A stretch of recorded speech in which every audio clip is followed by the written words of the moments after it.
Orang yang kuat menurut Kanjeng Nabi itu bukan orang yang sekarang lagi tren kan UFC gitu, orang yang berkelahi menang terus TKO KO, tapi kata Rasulullah, orang yang kuat itu adalah alladzi yamlihu nafsahu, orang yang bisa menahan hawa nafsunya, kemarahannya, dan kemudian dia bisa mengendalikannya.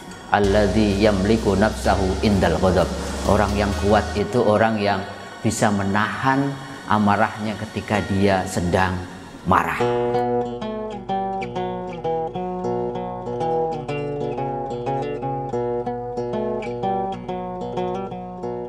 Assalamualaikum warahmatullahi wabarakatuh. Alhamdulillahirabbil alamin. Allahumma sholli ala sayyidina Muhammad wa ala ali sayyidina Muhammad. Rabbi shrah li sadri wa yassir li amri wahlul 'uqdatam min lisani yafqahu qawli. Amma ba'd. Sahabat-sahabatku, bertemu kembali di kajian Tauhid Cinta. Hari ini kita akan belajar bersama tentang sesuatu yang saya kira semua orang pernah menghadapi dan merasakannya, dan saya kira dampaknya luar biasa. Apa itu? Kajian tentang satu penyakit hati yang kata Imam Al-Ghazali termasuk, kalau gerbong itu, kalau kereta api termasuk lokomotifnya. Kalau penyakit ini ada, maka kemudian akan menarik penyakit-penyakit gerbong-gerbong yang lain yang sangat merusak. Apa itu? Yaitu marah. Apa itu marah? Marah adalah sebuah kondisi dalam diri kita atau emosi kita yang lahir dari sesuatu yang tidak kita senangi. Untuk apa? Agar gemuruh di dalam dada kita itu bisa terlampiaskan. Dalam bahasa Arab biasanya menggunakan kata-kata ghadab, tetapi kalau kemarahannya sudah melampaui batas kewajaran, maka kemudian Al-Quran menggunakan kata-kata al-ghaid, yaitu marah yang teramat sangat. Oleh karenanya, walaupun marah bersifat manusiawi, semua orang saya kira pernah marah, tetapi orang yang bertakwa dicirikan dalam surat Ali Imran 135 adalah orang-orang yang bisa menahan amarahnya. Alladzina yunfiquna fis sarra'i wadh-dharra'i wal kadhiminal ghaidha wal 'afina 'anil nas wallahu yuhibbul muhsinin. Orang bertakwa itu adalah orang-orang yang mau menginfakkan sebagian hartanya di jalan Allah, dan orang-orang ini adalah orang-orang yang bisa menahan amarahnya ketika mungkin punya alasan untuk marah. Dan yang luar biasa, bukan sekedar menahan amarahnya, tapi wal 'afina 'anil nas, tetapi sekaligus memaafkan orang yang menyakitinya.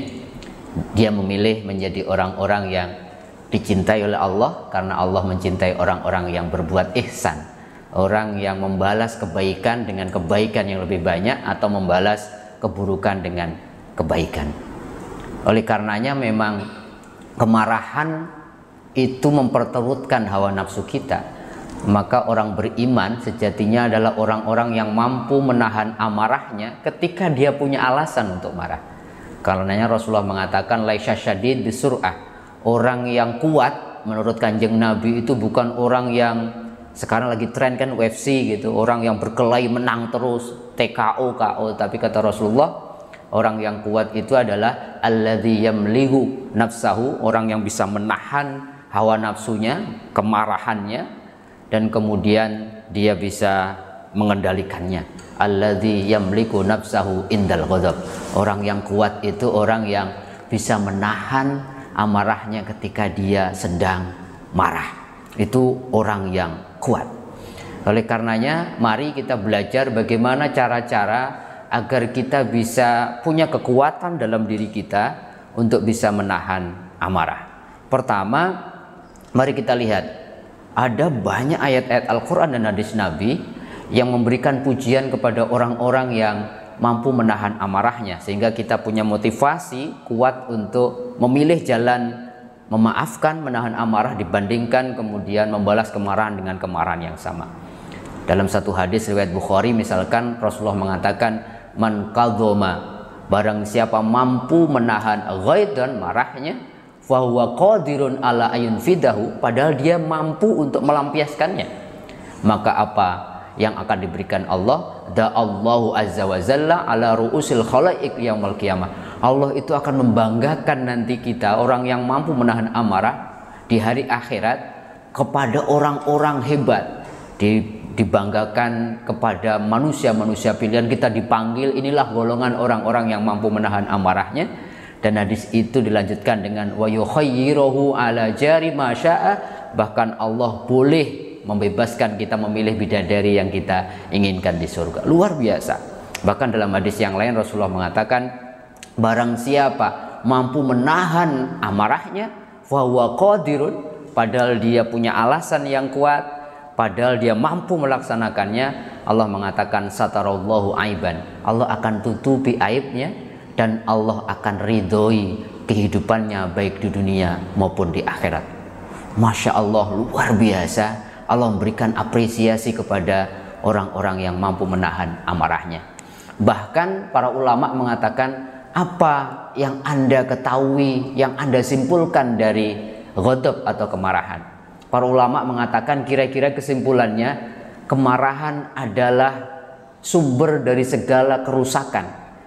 Kerusakan apa? Pribadi, kerusakan keluarga, kerusakan masyarakat. Sebab kalau orang sudah marah, kata Rasulullah, innal kalimah, ada satu kalimat yang kalau kalimat ini, kata-kata ini tersampaikan keluar dari lisan kita dalam kondisi marah, kalimat itu bisa menyebabkan kita menyesal, karena kita bisa terjerumus ke neraka yang jauhnya digambarkan oleh Rasulullah bagaikan timur dan barat. Hati-hati kalau marah, kata-kata bisa jahat, kata-kata bisa tidak terkendali, kita bisa memfitnah, bisa mencaci maki orang dan sebagainya.